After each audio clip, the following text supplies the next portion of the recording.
Welcome to The Explainer. So glad you're joining us today because, wow, we are diving straight into something that is literally going to turn everything you thought you knew about household chores completely upside down. Seriously, if you've ever stood in your living room on a Friday night, let out that giant, heavy sigh, and mentally braced yourself to sacrifice half your weekend to scrubbing and wiping down every surface in sight, well, you're in exactly the right place. Today, we're unpacking some truly fascinating source material that shows us a completely different way to live. Is your cleaning routine a structural failure? Okay, I know, it sounds a little dramatic, right? But really think about why we absolutely dread cleaning. It's just exhausting. It always feels like this endless battle you can never actually win. And the source we're exploring today kicks off with this really striking observation. The creator of the material visited a friend who had been living in Japan for a few years. And her home wasn't some stark minimalist magazine cover, and it wasn't packed with ridiculously expensive furniture. But the second you walked in, the space just felt different. It was calm. There was this total absence of tension in the air. You know how a typical home can feel like a ticking time bomb of chores just waiting to explode? Yeah, this Japanese home wasn't like that at all. It felt effortlessly, continuously clean. Okay, let's dive into this. Because when the creator finally asked his friend, "What is your secret?" they were totally expecting to hear about some insanely rigid cleaning schedule or, I don't know, some miracle cleaning product. But the friend was almost confused by the question.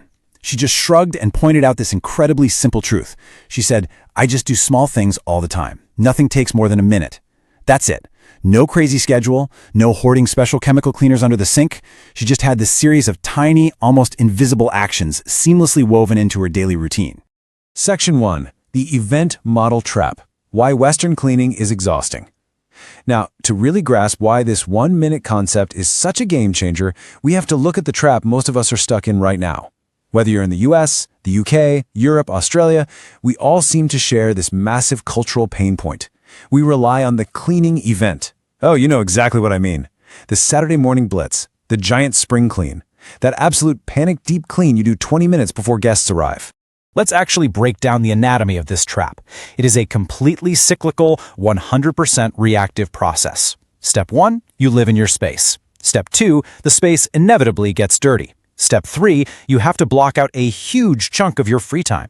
Step 4, you sweat and scrub, trying to restore the space back to normal. And Step 5, you repeat this miserable cycle all over again. Basically, we just tolerate the mess piling up until it hits a breaking point, and then we go to war with our own houses. It's exhausting, and honestly, it's a system designed to fail. Which brings us to the ultimate villain of our story today, drift. Think of drift as that silent, daily accumulation of mess. It's the grease slowly hardening on your stove, the dust quietly settling on your bookshelf, the toothpaste splatters practically cementing themselves to the sink. Between your major cleaning events, your home is constantly drifting further and further away from its clean baseline. And here is the terrible, terrible math of the event model. The longer you put off cleaning, the bigger the drift gets. And the bigger the drift gets, the more exhausting and, let's face it, expensive in terms of time that next cleaning event is going to be. Because we know it's going to be awful, we dread it, and because we dread it, we delay it. It's a total vicious cycle of structural failure. Moving on to Section 2, the preventative philosophy, a paradigm shift. So we're shifting gears into a totally different way of thinking. Now, what's really interesting here is that it introduces a concept Japanese culture has understood for centuries. You don't just manage the drift, you stop the drift before it even has a chance to start. Just look at the stark contrast here. On the left side, you've got the Western approach. It's reactive, it's totally focused on restoration, and it's incredibly cyclical. It's a heavy lift, right? But over on the right, the Japanese approach. It's preventative. It's all about maintenance, and it's completely continuous. It literally escapes that whole event trap we just talked about. So instead of letting the mess pile up all week just to fight it on a Saturday, you deploy these tiny little actions to prevent the buildup at the exact moment it tries to begin. All right, Section 3. 5 1-minute microhabits, practical application. So, the big question, how do we actually do this in real life? How do we put this preventative philosophy into practice? Well, I'm going to walk you through a rapid-fire breakdown of 5 very specific daily microhabits straight from our source material. Think of these as the physical expressions of this whole mindset. If we map out these habits, look at the specific triggers and the incredibly short amount of time they actually take. Notice how crazy fast these are. 30 seconds, 45 seconds, a minute. The secret sauce here isn't just the action itself, it's the trigger. These habits are inserted at the precise, exact moment the drift begins. Let's break each one down so you can see why they're so wildly effective.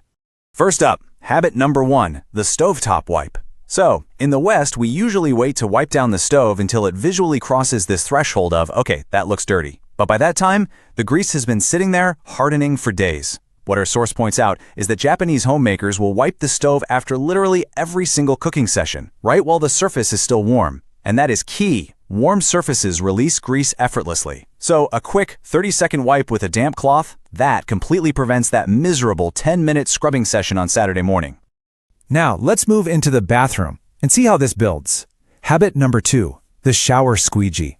Soap scum and hard water stains, pretty much the absolute worst part of cleaning any Western bathroom. They literally only happen because water is left to evaporate, leaving all its minerals behind. But if you take 45 seconds with a squeegee right after you turn off the shower, you remove the moisture before it even has a chance to evaporate. No water left behind means no mineral deposits, and no deposits, that means zero soap scum. You completely eliminate the need to break out those heavy, awful-smelling chemical cleaners every 2 weeks. Sticking with the bathroom, we've got habit number 3, the bath sink wipe. Normally, we put off cleaning the bathroom sink until our big bi-weekly cleaning event, right? And in the meantime, all those toothpaste and soap splashes dry onto the porcelain like actual cement. But if you just take 1 single minute immediately after brushing your teeth to wipe the basin, the faucet, and the counter with a damp cloth, you get rid of it all before it ever hardens. The sink stays perpetually clean every single day, and it requires zero real scrubbing effort. Okay, habit number 4 is maybe the most powerful one for your main living spaces, the visual room reset. It's so insanely simple, it barely even sounds like a habit. Before you leave any room, just take 30 seconds to return it to baseline. Straighten a couch cushion, grab that rogue coffee mug off the table. When you multiply this 30-second micro-action across every time you leave a room, and you get your family members doing it too, a room never even gets the chance to accumulate that chaotic, end-of-the-day disaster zone vibe. The home continuously maintains itself just through the natural movement of the people living inside it. And finally, habit number 5, which I think surprises people the most, the dry kitchen sink.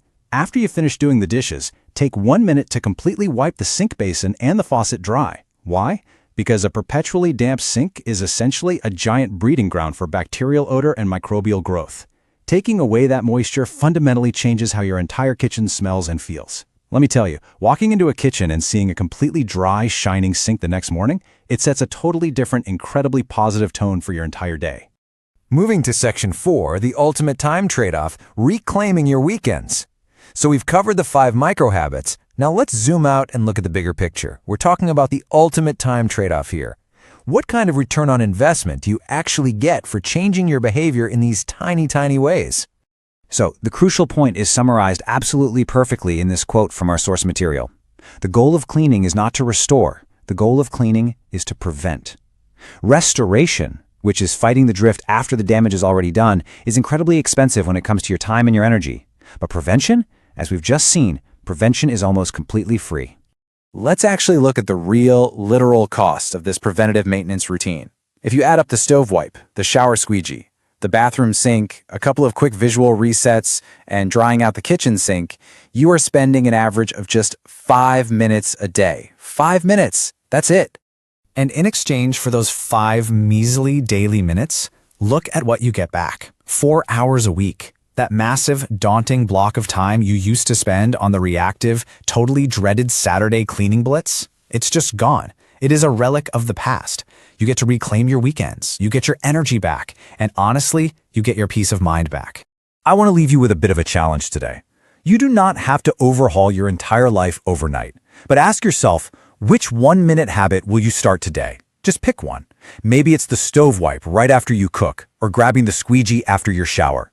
Commit to it for just 2 weeks. Just watch how radically changing one single surface transforms the vibe of your entire living space. Because I promise you, once you experience the actual magic of preventing the mess instead of constantly fighting it, you are never going to want to go back. Thanks so much for joining me on this explainer, and I'll catch you next time.